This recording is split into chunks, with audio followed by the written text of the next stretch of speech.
Hey guys, I hope you're having an awesome day. This is Megan. If you're watching this on YouTube, you're watching it on Megan K Motivate. Although if you're watching it on Instagram, you're also watching it there.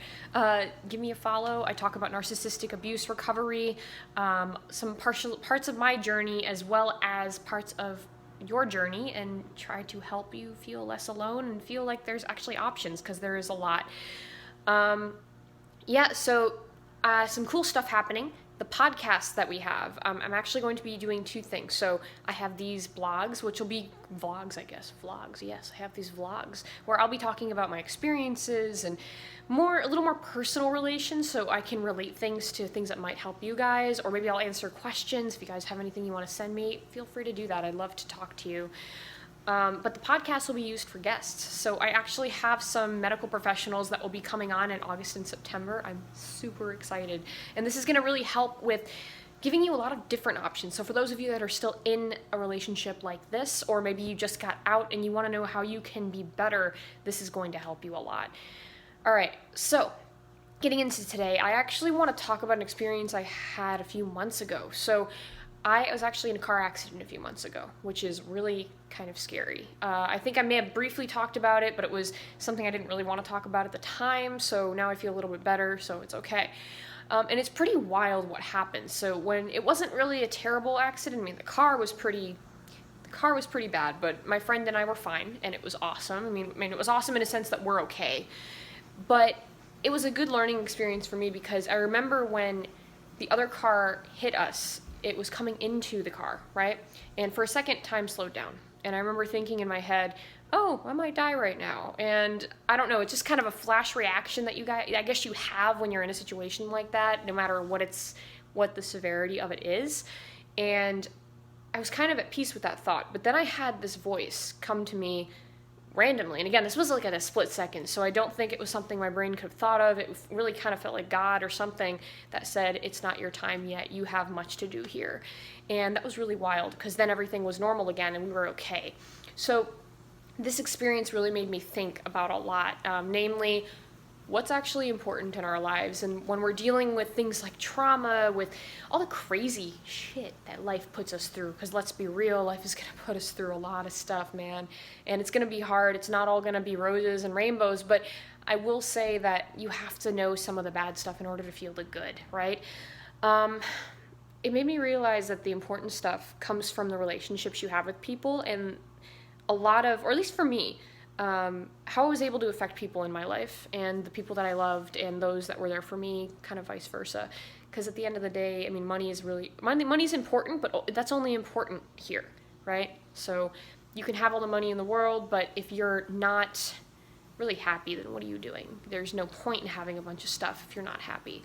Now, I actually have two things I want to talk about today. So there's that. What's important in life? It was a really crazy experience. And now, tomorrow's my birthday. I will be 24 years old, and that's also making me think. I saw a post on Facebook. So you know how Facebook can tell you past posts you made? So like when you were 18, 17, whatever. So I saw one from when I was turning 18, and it said something like, I forgot what it actually said. I think it was something about how I wanted to help change the world and make bad stuff go away. I wanted to make it so no one had to go through things that I went through when I was younger. And it was well intentioned. I really think it was well intentioned, but I feel like my point has changed now. And I feel like the way I feel about things has changed now, in that you can't actually change the bad stuff. You're not going to stop the world from being shitty. I'm sorry, not going to happen. But that shouldn't stop you from wanting to do good things, because what you can do is you can stop some things, and you can also try to make things better for people and help people deal with things that are going on that are bad. And just realize what I said. I don't mean that you can't change anything. You totally can. It's just you're not going to make all of the bad stuff go away. For me, when I was younger, I had this really ideal, like, I want to change the world, and the world's going to be all better, no one's ever going to do anything bad. But then the more I thought about that, it's like, it's not realistic. And people are always going to be people, no matter what you do. We're always going to have people that are not really nice to us, or people that are really nice to us. And there's just not a lot that you can do about that. but you can go and try to make it easier to deal with in the long run, right?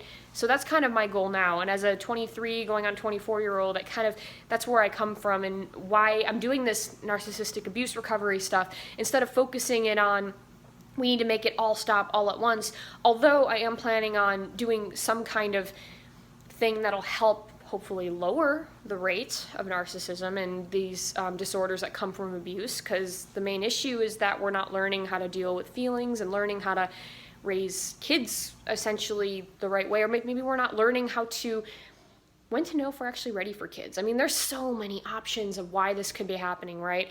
And I don't have enough time to talk about all the possibilities. If you guys have any ideas why abuse happens, like why you think abuse happened to you or happened to your friend or happens in general, go ahead and put it in the comments.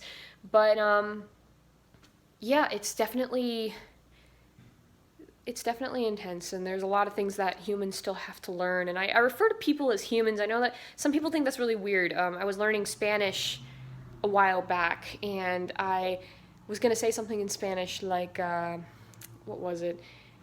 I think it was yo quiero motive humanos or something like that. I want to motivate humans. I don't even remember if that's the correct way to say it. I'm still learning. Estoy aprendiendo español. Intentaré anyway. But when I looked at my friend who was teaching me, she's like, humans is kind of a weird way to put it. Humanos, no, personas, it's better. So person or people or something like that. Personas, yeah, okay, whatever.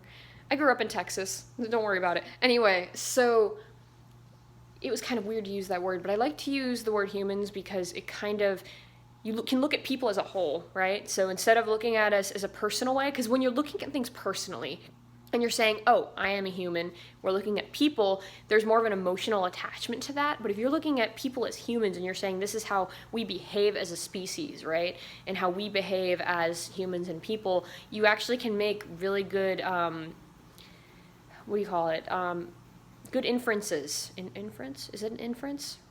Right? Something where you're inferring. Oh my gosh, I'm going back to middle school English class or high school English class, whatever. Well, yeah, you can make those thoughts and know what's actually happening. Why are we behaving this way? Why do we do these things? So, I don't know. It's just an interesting way to put it. But yeah, I think that's my main thing. These past couple years have been insane with learning about what life means, what death is, how I feel about those things, and what we really should be focusing on. And I guess to tie that all together with what my total theme of these vlogs are, trauma's going to happen, and it's going to be not great, but definitely don't let it get you down to a point where you can't learn to love and be with people again, I guess, because not everyone's going to hurt you, and you are worthy of love and fantabulousness, and so am I. And I admit that even that's hard for me to grasp sometimes in everything that goes on. But yeah, I mean, life is crazy, and we're gonna have to deal with it. And yeah, that's pretty much been my thoughts for a while. And a lot of my life right now has been a lot of planning. I have some really cool stuff going on. I'm actually going to start a workshop for narcissistic abuse recovery. It's going to be a course, actually. And I'm lucky enough to have some wonderful people around me who also want to join in. So I cannot wait to tell you guys more about that. Still in the planning stage, just as it's actually going to go with the book I'm writing as well. So I'm really pumped about that. So yeah, I hope you guys have an awesome day. Kick butt, take all the names, and show me your walk.